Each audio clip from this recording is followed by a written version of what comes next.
Wow, it's snowing where I am. How is it where you are? It's blizzardy where I am, and there's a warning to stay off the road. So I'm nice and cozy here at home, and I wanted to talk to you a little bit today about worrying and your heart. It's not good. Worrying is not good. And I'll tell you why. Harvard did a study in 2019 about the effects of worry on your heart and on your whole cardiovascular system. And they discovered that it causes high blood pressure. It causes, may lead to inflamed arteries. What else? Oh, and so if your arteries are closing and you have high blood pressure, that means you're at a higher risk for heart attack and stroke, all because of worrying. But if you think about it, when you are worrying, you go into almost an anxiety state. And that prolonged anxiety state is, like we talked about yesterday, stress. And it causes that fight, flight, or flee hormones to rush through your body and stay there for extended periods of time, which is when the damage is done. We all know this. We all know that we shouldn't worry. I mean, how many times do you hear somebody say, don't worry about it. Don't worry about it. Have you ever known somebody that did worry about it, that was a worrier? They are not healthy people, mentally or physically. But how do you not worry? That's the thing. If you're a worrier, it's kind of a catch-22 because worrying just makes you worry that you're worrying. And it doesn't matter how hard you try to stop, you're kind of caught in that circle of worry. So today, you know it's not good for you. You can feel it, right? You know it. You know it. So today we're going to talk about some things that you can do to stop worrying. Number one, start being aware of when your mind starts running that record on repeat. I wonder if they're okay. I wonder if they're okay. I hope this doesn't happen. I wonder if they're okay. And when you feel that start happening, stop and ask yourself, just like with negative self-talk, is it true? Are you rightfully worrying about something? You know, if it's snowing really hard and your son or daughter, mom or dad, whoever, significant other is going somewhere because they have to, and you say, please call me when you get there so that I know that you got there okay. That's one thing. But biting your nails and fidgeting and pacing and going into that shallow breathing, worrying about if that person's going to make it, will not make that person get there safe. And that is worrying. You know when you do it. We've all done it. Sometimes we had a purpose. We had a reason to worry. But usually we don't. And you know why? Because you can't control it. It doesn't matter how much you worry, the outcome is going to be the same regardless of if you worried a little bit, not at all, or a whole lot. So by worrying, you're not making it easier for the person or a situation that you're worried about.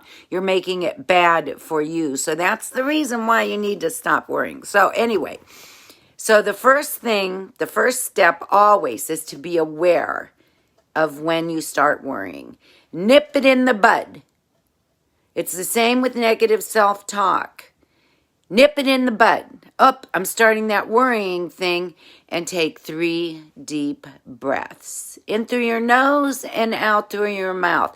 And purposely feel yourself inhaling peace and exhaling stress.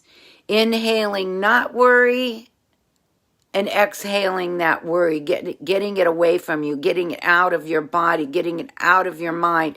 And if you can do it with your eyes closed in a quiet, purposeful way, it will help.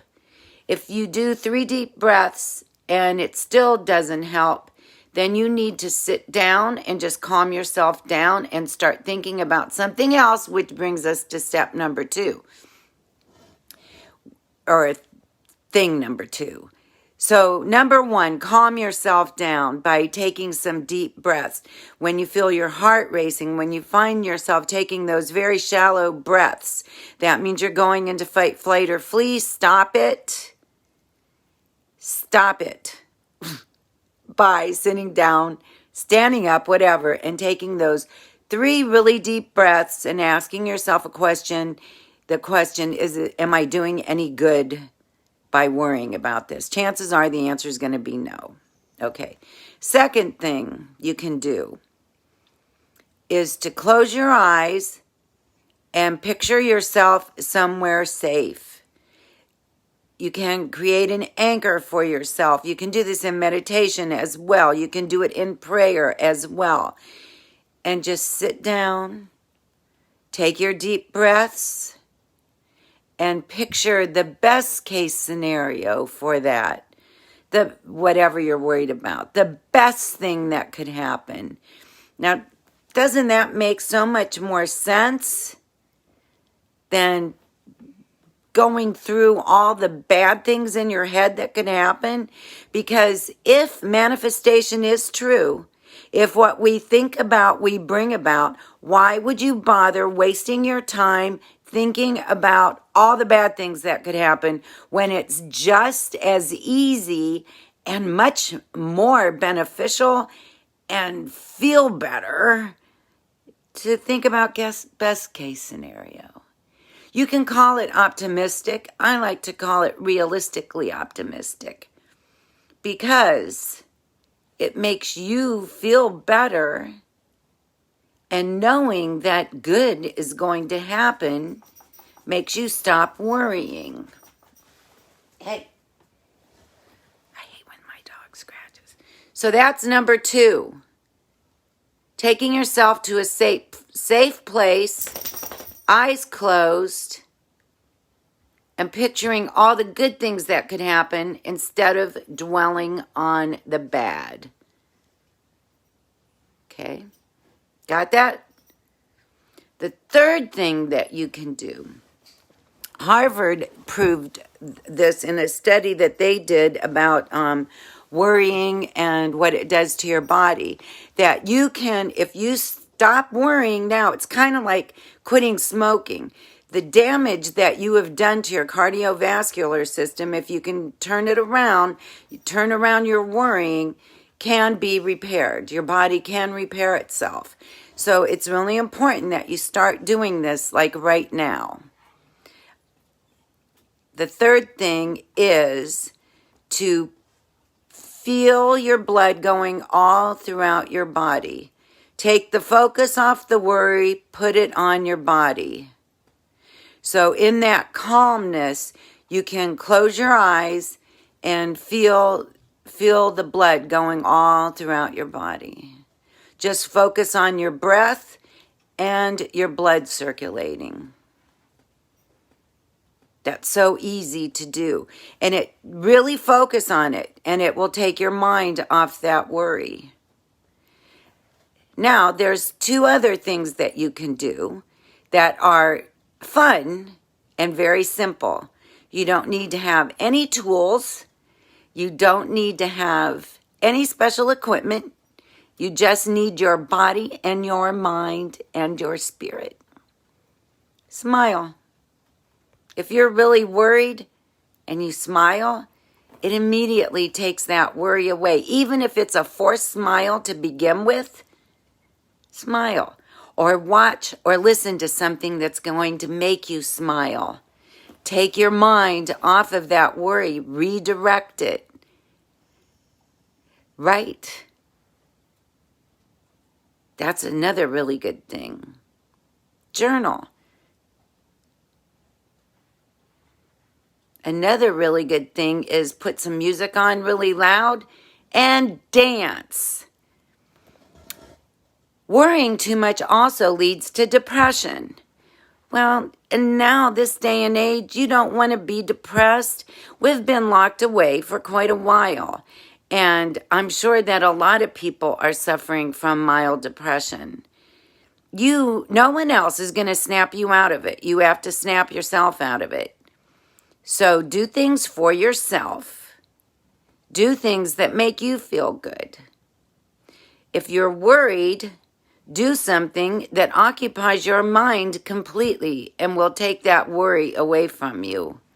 Remember how when we were little, I remember when I was raising my kids and they were doing something that they shouldn't be doing, my mom always told me to distract them, to give them something else in place of what they were doing that I didn't want them to do. Maybe a toy that they were playing with that they really shouldn't have been playing with, or something else, to distract them by giving them something else, or reading a book. That's the same thing you need to do for your mind when you're a worrier. But you have to be really conscious that you're worrying so that you're not just doing it habitually, that you become aware of when it comes upon you and you stop it. So, stop that shallow breathing. Do not let it go into anxiety by taking deep breaths, sitting down, and creating a safe place, a good memory, and happy thoughts. Number 3... I can't remember what number 3 was. And smile and dance. Move around. Move around and get out of that worry state. So those are really good things. Don't let worrying get the best of you, because it will take a toll on your body. It's those bad hormones that are running through our bodies that we don't want for prolonged periods of time. You know, we're the only species that can think about something and get ourselves as upset as if it was really happening just by thinking about it. And that is so bad, because that's that prolonged fight, flight, or freeze mode. And you don't want that. So do everything you can to avoid it.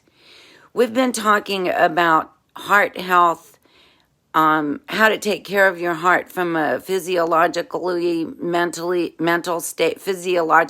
mental point of view for this past week. Next week, we're going to be talking about eating healthily. So over the weekend, you have a little bit of homework to do. Over the weekend, I want you to Google healthy foods for your heart and do an overview of your pantry and your refrigerator, and make sure that you have those heart-healthy foods available and easy to get to, and not the not heart-healthy ones.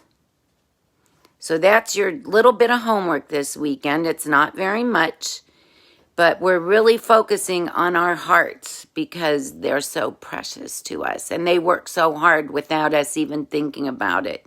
We really do need to take care of them.